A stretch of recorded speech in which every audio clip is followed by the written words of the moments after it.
ಊಟಕ್ಕೂ ಸೇರಬಾರ್ದೇನ್ರಿ? ಇಲ್ಲ, ಮುಖ್ಯಮಂತ್ರಿಗಳು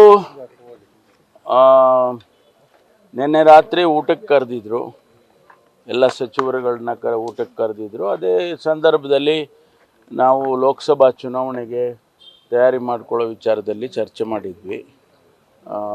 ಕ್ಯಾಂಡಿಡೇಟ್ ಸೆಲೆಕ್ಷನ್ ಇರ್ಬೋದು, ಮತ್ತು ಪಕ್ಷದ ಸಂಘಟನೆ ಇರ್ಬೋದು, ಅಧ್ಯಕ್ಷರು ಮತ್ತು CLP ನಾಯಕರು ಇಬ್ಬರು ಕೂಡ ಕೆಲವು ಸೂಚನೆಗಳನ್ನು ಕೂಡ ಕೊಟ್ಟಿದ್ದಾರೆ.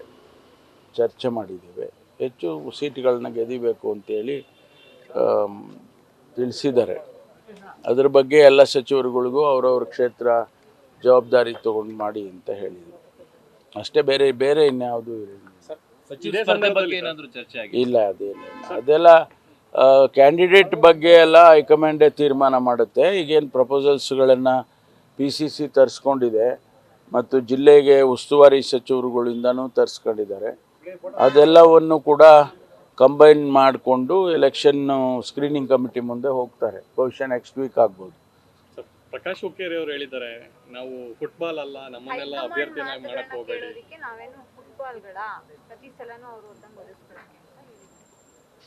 ಅದ್ರ ಬಗ್ಗೆ ನಾನೇನು ಕಾಮೆಂಟ್ ಮಾಡೋದಿಲ್ಲ. ಸಂಸದ DK ಸುರೇಶ್ ಅವರು ಪ್ರತ್ಯೇಕ ರಾಷ್ಟ್ರದ ಬಗ್ಗೆ ಧ್ವನಿ ಎತ್ತಿದ್ದಾರೆ. ಇದನ್ನೇ ಬಿಜೆಪಿ ನಾಯಕರು ಅಸ್ತ್ರವ ಮಾಡ್ಕೊಂಡಿದ್ದಾರೆ.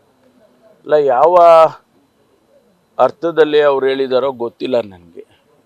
ಈ ದೇಶವನ್ನು ಒಗ್ಗೂಡಿಸೋದಕ್ಕೆ ಸಾವಿರಾರು ಜನ ತಮ್ಮ ಜೀವ ಕಳ್ಕೊಂಡಿದ್ದಾರೆ. ನೂರಾರು ವರ್ಷ ಹೋರಾಟ ಮಾಡಿದ್ದಾರೆ. ಮತ್ತು ಮಹಾತ್ಮ ಗಾಂಧೀಜಿಯವರಿಂದ ಹಿಡಿದು ಬಹಳಷ್ಟು ಜನ ದೇಶಕ್ಕೆ ಸ್ವತಂತ್ರ ತರಬೇಕು ಮತ್ತು ದೇಶವನ್ನು ಒಗ್ಗೂಡಿಸ್ಬೇಕು ಅಂತೇಳಿ ಪ್ರಯತ್ನ ಮಾಡಿದರು. ಮತ್ತು ಅನೇಕ ಜನ ಮಹಾತ್ಮ ಗಾಂಧೀಜಿಯವರನ್ನು ಸೇರಿಸಿ ಪ್ರಾಣ ಕಳ್ಕೊಂಡಿದ್ದಾರೆ. ನಾವು ಒಗ್ಗೂಡಿಸುವಂಥ ಮಾತುಗಳನ್ನು ಆಡಬೇಕೇ ವಿನಃ ಒಡೆದು ಆಳುವ ಮಾತುಗಳನ್ನು ನಾವ್ಯಾರೂ ಆಡಬಾರ್ದು. ಸುರೇಶ್ ಅವರು ಯಾವ ಅರ್ಥದಲ್ಲಿ ಹೇಳಿದಾರೋ ನನಗೆ ಗೊತ್ತಿಲ್ಲ.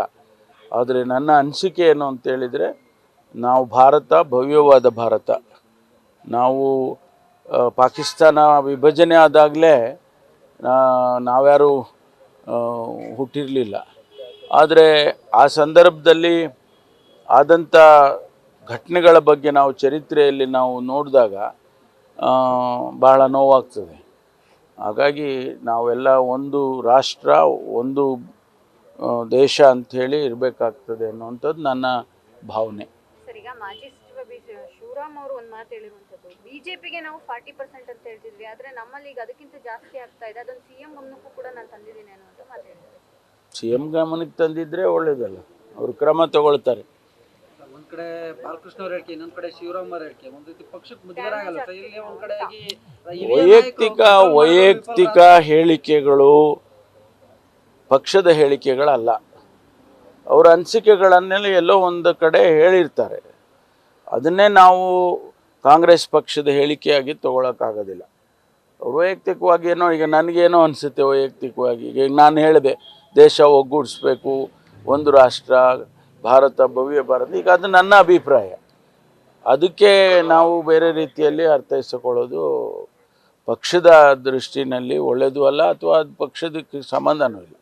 ಸರ್, ಕುಮಾರಸ್ವಾಮಿ ಅವರು ಒಂದು ಹೇಳಿಕೆಯನ್ನು ಕೊಟ್ಟಿದ್ದಾರೆ. ಸರ್, ಕುಮಾರಸ್ವಾಮಿ ಅವರು ಬಿಹಾರದಲ್ಲಿ ಆದಂತೆ ರಾಜ್ಯ ಬೆಳವಣಿಗೆಗಳ ರೀತಿಯಲ್ಲಿ ರಾಜ್ಯದಲ್ಲಿ ಕೂಡ ಯಾವಾಗ ಏನು ಬೇಕಾದರೂ ಆಗ್ಬೋದು, ಯಾವಾಗ ಬೇಕಾದ್ರೂ ಆಗ್ಬೋದು. ಜೊತೆಗೆ CM ಅಂತ ಹೇಳ್ಬಿಟ್ಟು ಸಿದ್ದರಾಮಯ್ಯ ಅವರನ್ನ ಒಂದು ಭಾವನೆ ನಮ್ಗೆ ಬರ್ತಾ ಇಲ್ಲ ಅಂತ ಮಾತನಾಡಿದ್ದಾರೆ. ಅಲ್ಲ, ಅವ್ರು ಕಾಯ್ತಾ ಕೂತ್ಕೊಳ್ಳಿ ಏನೇನಾಗುತ್ತೆ ಅಂತ ನೋಡಲಿ. ಅವರು ಕೂಡ ನೋಡಲಿ. ನಿಮ್ಮ ಜಿಲ್ಲೆಗೆ ಸಂಬಂಧಪಟ್ಟಂತೆ ಇನ್ನು ಮುದ್ದನ್ಮೇಗೌಡ ಪಾರ್ಟಿ ಸೇರಿಲ್ಲ ಸರ್. KN ರಾಜಣ್ಣನವರು ಅವರೇ ಅಭ್ಯರ್ಥಿ ಅಂತೇಳಿ ಅವ್ರಿಗೆ ಓಟ್ ಹಾಕಿ ಅನ್ನೋ ಥರದಲ್ಲಿ ಭಾಷಣ ಮಾಡ್ತಾ ಇದ್ದಾರೆ. ಮಾಡಿದ್ರಾ? ಗೊತ್ತಿಲ್ಲಪ್ಪ. ಎಲ್ಲ ಇಲ್ಲ, ನಾನು ಗಮನಿಸಿಲ್ಲ. ಮಿಸ್ ಆಗ್ಬಿಟ್ಟಿದೆ ಅದೆಲ್ಲ. ತೀರ್ಮಾನ ಮಾಡ್ತಾರೆ. ಟಿಕೆಟಿನ ವಿಷಯ ನಾನೇನು ಹೇಳೋಕ್ಕಾಗುತ್ತೆ? ನಾನು ಹೇಳಿದ್ನಲ್ಲ, ಹೈಕಮಾಂಡ್ ತೀರ್ಮಾನ ಮಾಡುತ್ತೆ. ಅವ್ರು ಯಾರಿಗೆ ತೀರ್ಮಾನ ಮಾಡಿ ಅಭ್ಯರ್ಥಿಯನ್ನು ಕಳಿಸ್ಕೊಡ್ತಾರೋ ಅವ್ರಿಗೆ ಕೆಲಸ ಮಾಡ್ತೀವಿ, ಅವ್ರನ್ನ ಗೆಲ್ಸ್ಕೊಂಬರ್ತೀವಿ. ಶಿಫಾರಸು ಇರುತ್ತಲ್ಲ ಸರ್ ಜಿಲ್ಲಾ ಮಂತ್ರಿಗಳು? ಅದೆಲ್ಲ ಆಯಿತು. ನಮ್ಮ ಅಭಿಪ್ರಾಯಗಳನ್ನೆಲ್ಲ ಕೊಟ್ಟಾಗಿದೆ. ನಮ್ಮ KPCC ಅಧ್ಯಕ್ಷರಿಗೆ ಮತ್ತು ನಮ್ಮ ಅಬ್ಸರ್ವರ್ಸ್ ಯಾರು ಬಂದಿದ್ರು ಅವರಿಗೆಲ್ಲ ನಮ್ಮ ಅಭಿಪ್ರಾಯಗಳು ಹೇಳಿದ್ದೀವಿ. ಆ ಆಧಾರದ ಮೇಲೆ ಇವತ್ತು ಅವರು ವಿಶ್ಲೇಷಣೆ ಮಾಡಿ ಕೊಡ್ತಾರೆ ಟಿಕೆಟು. ನ್ಯೂಸ್ ಫಸ್ಟ್ ನಿರ್ಭೀತಿಯಿಂದ ನಿಮ್ಮ ಪರವಾಗಿ.